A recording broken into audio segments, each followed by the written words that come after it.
Eh, pues esta presentación, como les comentaba, la habíamos preparado inicialmente para socializar el mapeo predesastre de INSAA Cauca, que se hizo en el 2022 aquí en OpenStreetMap, como parte pues, de las labores que normalmente desempeño más allá de otro tipo de mapeos más participativos.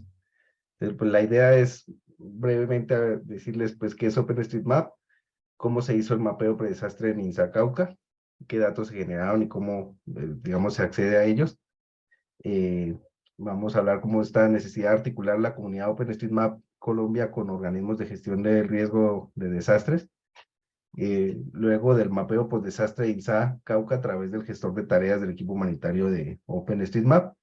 Y en sexto lugar, pues cómo fortalecer la gestión de desastres mediante el uso comunitario de drones, y ya sería como una pregunta, si próximos pasos. Entonces, pues para empezar, OpenStreetMap pues, es un proyecto de colaboración para crear un mapa libre y editable pues del mundo. En este caso, pues nos estamos acercando justamente a la zona que se cartografió. Fue en respuesta a las precipitaciones extraordinarias que está presentando Colombia, o que estaba, bueno, en ese momento presentaba y aún persisten, ligados aquí en INSA. Hay una quebrada que se llama de Topa, o La Topa, y el río Páez. Entonces, esa es parte de la información que está generando, que se generó, pues, y pues como algunas estadísticas, unos datos generales de OpenStreetMap, pues es más o menos hacen 4.5 millones de cambios diarios en este mapa. Tiene más o menos 8 millones de usuarios y en conjunto son más o menos 1.500 gigas de datos cartográficos, pues que abarcan obviamente todo el planeta. Pues esta plataforma, como yo creo que ustedes ya saben, empezó en 2004 a raíz de la frustración por falta de disponibilidad de datos cartográficos y particularmente pues de uso libre y gratuito. Entonces, OpenStreetMap incluye datos sobre carreteras, edificios, edificaciones, direcciones, comercios, uso del suelo, características naturales y pues muchas cosas más. Entonces, el proyecto tiene una estructura de gobernanza pues que es bastante reducida y que se dirige enteramente por los voluntarios eh, pues de la Fundación OpenStreetMap. Eh, pues, ¿por qué utilizar OpenStreetMap? Porque a diferencia de otros proyectos cartográficos de código abierto, pues es gratuito, es abierto. OpenStreetMap se publica bajo una licencia abierta que permite a cualquiera que acceda, que utilice y comparta estos datos, siempre que se cumplan tres requisitos. Primero, pues que se atribuya, digamos, con los créditos de dónde viene la información, se comparta, digamos, y si se altera, se transforma o se analizan los datos, que se compartan bajo una licencia que sea similar o compatible a la que tiene OpenStreetMap, y que esos datos también se mantengan abiertos. Entonces, hay aquí como una triada de software libre, código abierto, formatos libres y abiertos y contenidos libres y abiertos, pues que es lo que inspira la plataforma. Y pues, ¿por qué utilizarla? Porque, pues, digamos, OpenStreetMap hace hincapié en este conocimiento local y permite a personas de todo el mundo, pues, que editen el mapa. Hay muchas formas de contribuir que no requieren acceso a la tecnología necesariamente más avanzada y, pues, en sí, OpenStreetMap no tiene publicaciones de datos porque se actualiza constantemente y estas contribuciones pues aparecen de manera inmediata, por lo que es una fuente de veracidad de todas las organizaciones y comunidades pueden utilizar, editar y actualizar. Pues OpenStreetMap es una comunidad global y es una comunidad de comunidades más pequeñas también. Hay comunidades por ciudad, por país, por región, como OpenStreetMap Colombia, OS Brasil o el mismo de Filipinas. Hay un mapita acá que muestra justamente este índice más o menos de cómo están estructuradas estas comunidades. Y pues también existen comunidades temáticas como Youth Mappers, el proyecto Missing Maps o el grupo de trabajo de datos de OpenStreetMap, entre muchos otros. Para contribuir a esta plataforma, pues básicamente pues es cartografía remota, es decir, desde cualquier lugar utilizando un navegador. trazando características como edificaciones, carreteras, a partir de imágenes de satélite o drones, o también desde esta perspectiva de cartografía de campo, en la que pues, se utiliza una variedad de aplicaciones para teléfonos móviles, para añadir detalles locales, por ejemplo, Street Complete, OSM, Cobo Collect, dentro de muchas otras. Y dentro de todas estas líneas, pues hay un uso que es estrictamente humanitario. Y es que muchas organizaciones humanitarias crean y utilizan los datos de OpenStreetMap para tomar decisiones operativas, como por ejemplo planificar aspectos logísticos, para hacer un seguimiento de la ejecución y para la incidencia política, es decir, para influir en decisiones. Algunas de las organizaciones que utilizan OpenStreetMap con estos fines humanitarios, pues son el equipo humanitario de OpenStreetMap, Médicos Sin Fronteras, Naciones Unidas, Map Action, y muchas otras, digamos, están constantemente involucradas en esta plataforma con estos fines.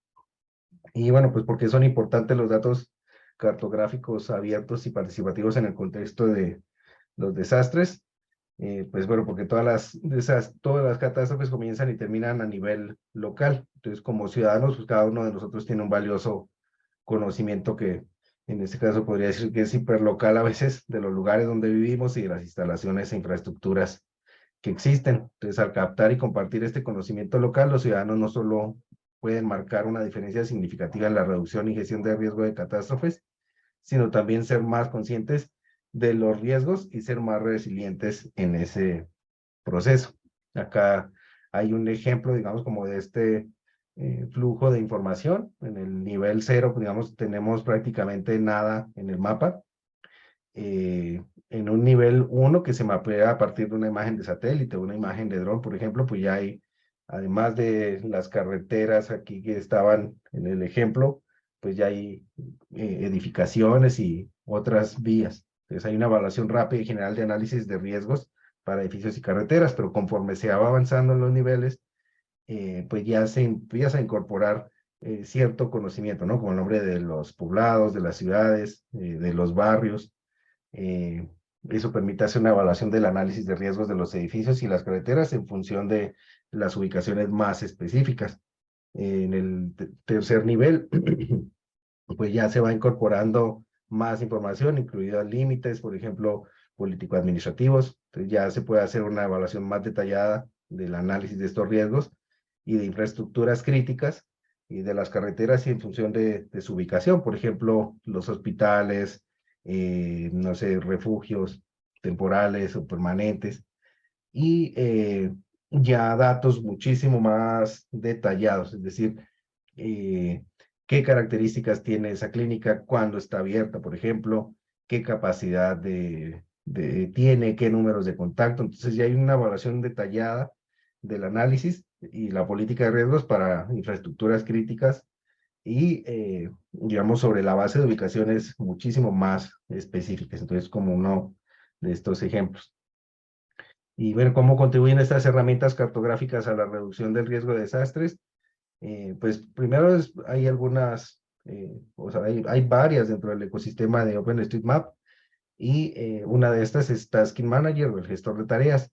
Entonces, esto, digamos, como que aporta porque ayuda a identificar qué zonas, objetos e información queremos cartografiar en las zonas de riesgo de desastres.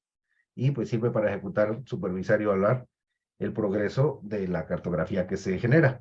Esto hace parte de un marco pues, que se denomina marco Sendai, que parte justo de esta importancia de entender el riesgo y pues la perspectiva cartográfica obviamente aporta un montón a eso.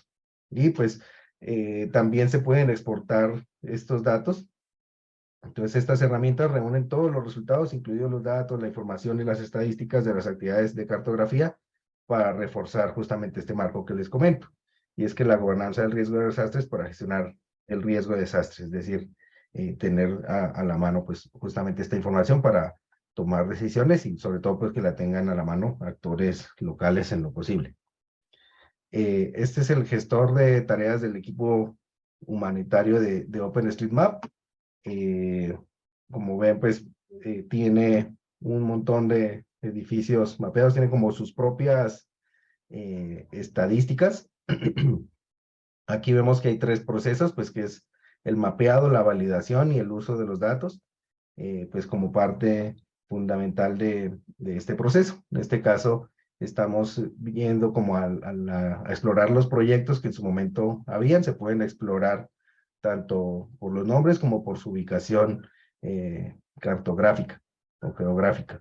Aquí, por ejemplo, en el caso de Colombia, pues no encontramos este proyecto de INSA porque ya lo habíamos eh, finalizado, pero igual queda guardado en la plataforma. Entonces allí vemos, generalmente hay unas instrucciones, hay unos contribuyentes, podemos analizar ciertas estadísticas, por ejemplo, ver que se añadieron en el marco de esta tarea más de 5,000 ediciones, más de 3,000 edificios mapeados, y vemos la línea del tiempo del proyecto, es decir, empezó el 21 de octubre, y para el 31 de octubre ya estaba completamente mapeado y validado. Entonces, esa es parte, digamos, de la utilidad de esta plataforma. Aquí vemos, pues, como dentro de las descripciones, siempre, digamos, se brinda como esta información para que quien quiere aportar, pues tenga justamente la base de cómo hacerlo, ¿no? ¿Por qué se detona esta necesidad de mapear? ¿Qué se espera que se mapee? Y, digamos, como alguna información. Esto varía en función de cada proyecto. Aquí vemos en la parte izquierda, pues el caso de INSA Cauca, que ya se encuentra completamente terminado, pero aquí vemos un ejemplo a la derecha de Nigeria, cómo es este flujo de trabajo. Básicamente estas cuadrículas que se encuentran en el gestor de tareas nos ayudan a coordinar el mapeo, porque como simultáneamente varias personas vamos a estar aportando al mapa, pues no queremos que alguien mapee lo que alguien ya más está mapeando y luego se suban duplicada la información.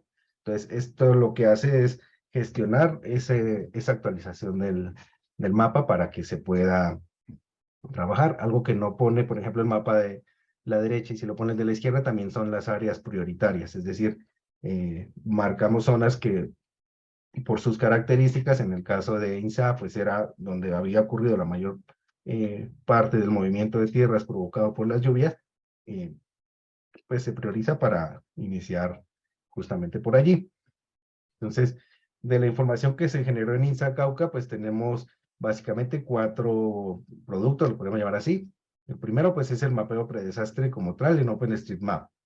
El segundo fue un ortomosaico del año 2018, a partir de unas aerofotografías del IGAC. También se generan unos modelos tridimensionales a partir de videos con drones y de estas aerofotografías, y una inspección de imágenes satelitales de Sentinel.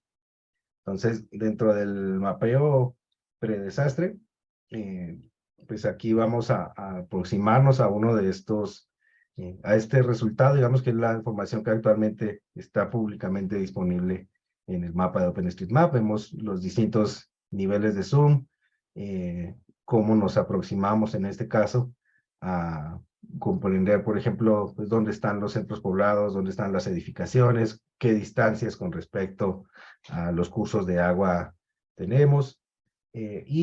Aquí vamos a exportar rápidamente esto para usarlo posteriormente en un sistema de información geográfica, por ejemplo. Entonces, dentro de la misma plataforma, pues se ofrece esta posibilidad de exportar la información y pues que en este caso se guarda como un archivo .osm, que son las siglas de OpenStreetMap. Entonces,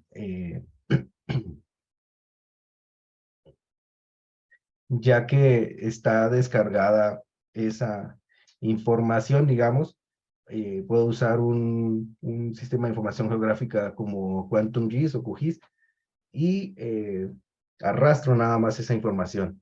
Aquí vemos cómo exporta puntos, líneas, polígonos, y en el ejemplo pues voy a cargar justo la capa de OpenStreetMap, es decir, como la imagen de fondo, y tengo aparte los vectores o estas cosas pues que los cartógrafos voluntarios de OpenStreetMap pues estuvieron añadiendo al mapa. Esta es una digamos, de esas opciones para acceder a esa información. Ya ahorita más adelante pues daremos justo un ejemplo de cómo dar el siguiente paso ligado más a exportar esa información, por ejemplo.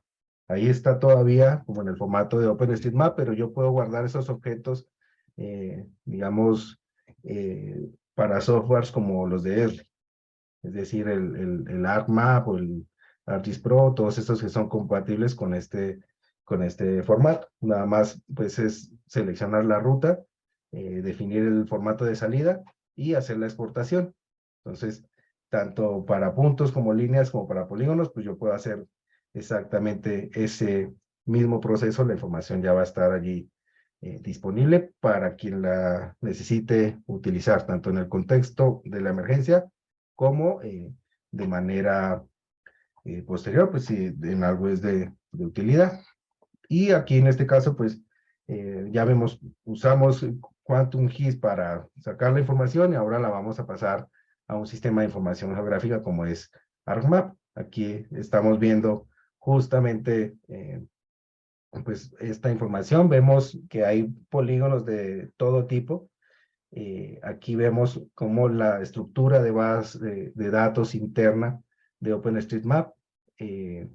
Vemos aquí esta columna, por ejemplo, que es de building o edificación. Nos dice que sí, es una edificación. Tiene allí, digamos, como otras etiquetas, pues que son un resultado, pues, como de una construcción colectiva de OpenStreetMap. Es decir, eh, pues hacen parte de eso. Hay unas categorías aquí como landslide, por ejemplo, que están mapeadas, pero no necesariamente se ven reflejadas en la salida gráfica de la base de datos. Y esto es un aspecto importante, que OpenStreetMap se mapea, pero no en función de la salida gráfica del mapa, es decir, se puede incorporar mucha más información que no es renderizada en esta salida.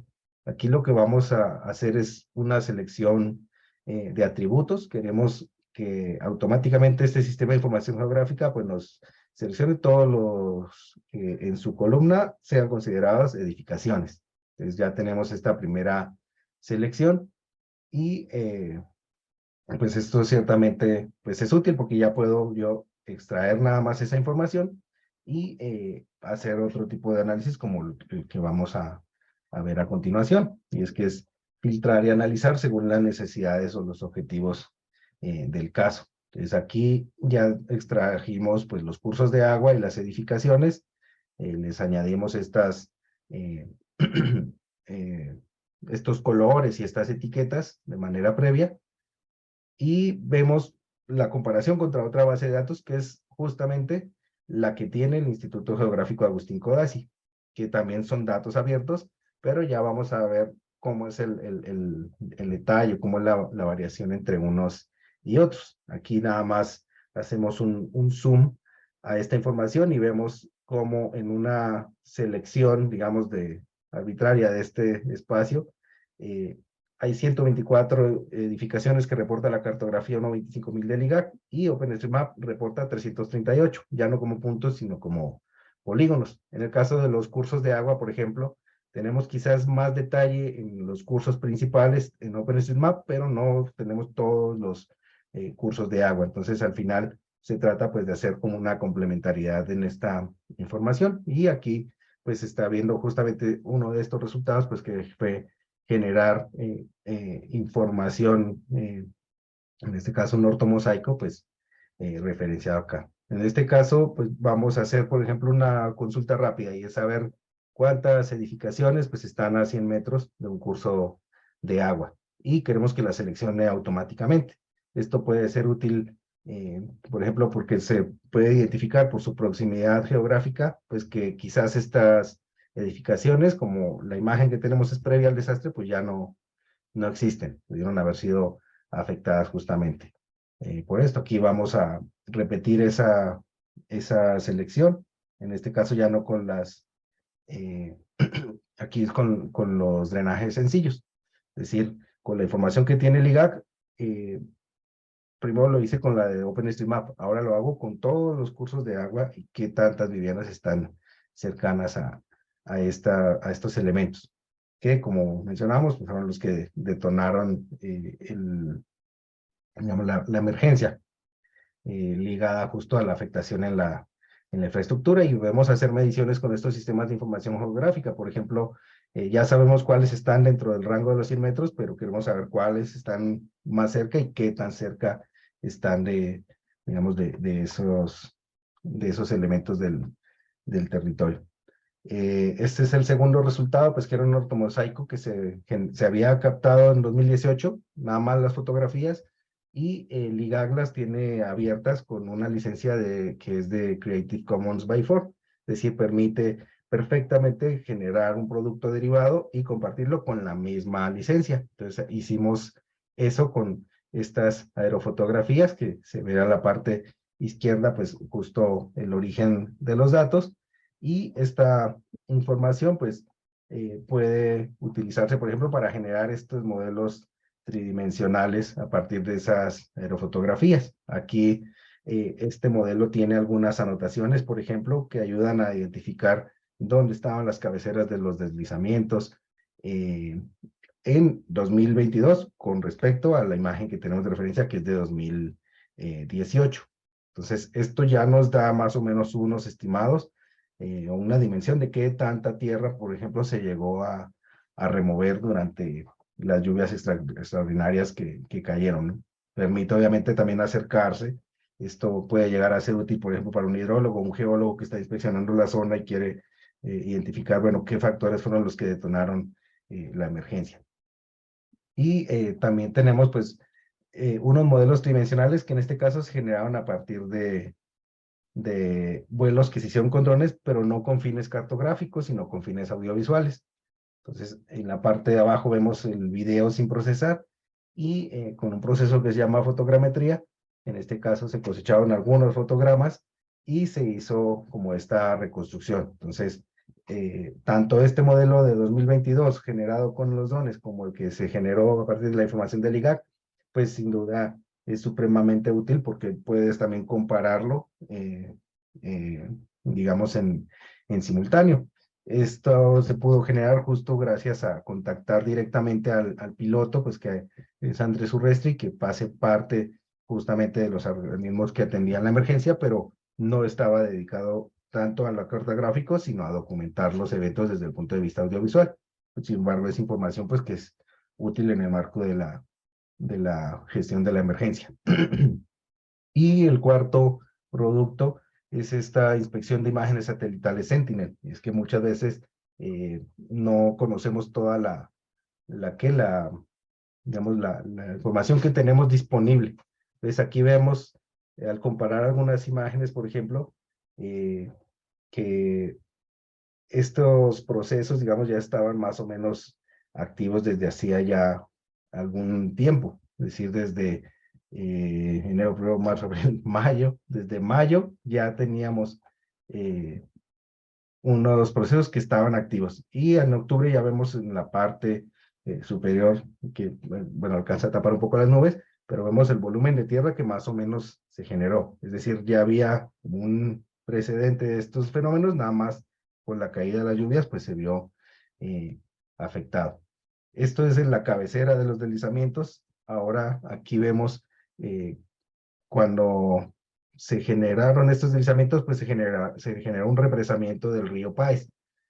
Aquí vemos que ese represamiento, por ejemplo, no estaba en mayo, pero con otras informaciones sí podemos, digamos, si hay información disponible de estas páginas como Sentinel, pues se puede hacer digamos, esta comparación y ver en el tiempo que tan atrás se generaron estos fenómenos. Aquí pues es algo general, pues que es la importancia de articular justamente a la comunidad OpenStreetMap Colombia con estos organismos de gestión de riesgo de desastres, porque siempre la incertidumbre cuando se hace el mapeo voluntario, sobre todo cuando no son personas que están coordinando la actividad, es qué tanto de esto que yo estoy mapeando desde mi casa en cualquier parte del mundo le va a llegar realmente a los organismos que gestionan la defensa, la respuesta ante la emergencia. Y obviamente no, sí, o sea, OpenStreetMap pues tiene muchos millones de usuarios, pero no así tantos millones de contribuyentes. Entonces siempre hay limitaciones para que se puede actualizar un mapa rápido. Entonces sería ideal, por ejemplo, vincular y capacitar a las personas que atienden normalmente o que están en las oficinas de los organismos de gestión de desastres para que ante la necesidad de mapear rápidamente una zona, pues lo puedan llegar a hacer como uno de los elementos básicos. Entonces, esto estaba pensado más en pro del mapeo post-desastre y es en un momento que se estuvo evaluando la posibilidad de que la misma unidad de gestión de riesgos en Colombia hiciera un sobrevuelo con drones y para poderlo utilizar nosotros en OpenStreetMap, pues tendría que ser cargado obviamente con una licencia compatible ¿en qué? En este caso, pues Creative Commons by 4, la licencia que tiene OpenStreetMap no es esa, pero más o menos tienen algunos elementos de compatibilidad. Entonces, si yo lo subo, por ejemplo, en esta base de datos que también la ha desarrollado el equipo humanitario de OpenStreetMap, voy a facilitar todo el proceso. Es decir, que básicamente con un solo clic o con un link, incluso en la creación de la tarea en el gestor, pues yo ya puedo subir esa información sin mayor problema y calcar esa información dentro de la plataforma de OpenStreetMap, obviamente pues en el espíritu de aportar a la gestión de la emergencia. Esa es parte, digamos, en 2020 habíamos tenido una experiencia similar, detonada por lluvias a principios de la pandemia, y fue el caso de Guambía. Esto es para que se ubiquen más o menos. Guambía está en la zona izquierda del mapa e Insa está en la parte derecha, es decir, nada más el agua escurre para uno u otro lado, pero el contexto geológico más o menos es el mismo. Aquí vemos pues los daños que ocurrieron en aquel momento por estos flujos de lodo que se generaron. Y pues a partir de esto generamos un video que se llama OpenStreetMap y drones ligeros para fortalecer la respuesta local ante desastres. Esto lo pensábamos en tiempos del COVID-19, pero es igualmente aplicable para otros esfuerzos en los que por las mismas limitaciones de información, pues se pueda llegar a implementar una tecnología y una metodología de mapeo voluntario para llevar a cabo este proceso. En este caso, nosotros lo hicimos atendiendo algunas directrices sobre mapeo o uso comunitario de drones y ya aplicamos esas directrices justamente a un uso que pues era más humanitario. Y pues en este punto pues ya finaliza, esa era como la presentación que estaba contemplada para hacerlo en principio directamente con las entidades que habían estado atendiendo la emergencia. Pues de nuestra parte nada más quedaríamos atentos, pues quien les habla, Nicolás Vargas Ramírez, o a través de Andrés Gómez Casanova, que en este caso fue quien hizo la articulación justamente con el equipo humanitario de OpenStreetMap para ajustar el gestor de tareas, en vista de que el que teníamos como Colombia tenía un gestor propio, pues dejó de funcionar. No sé, igual si ustedes quieran hacer algún tipo de preguntas o comentarios frente al caso Compás.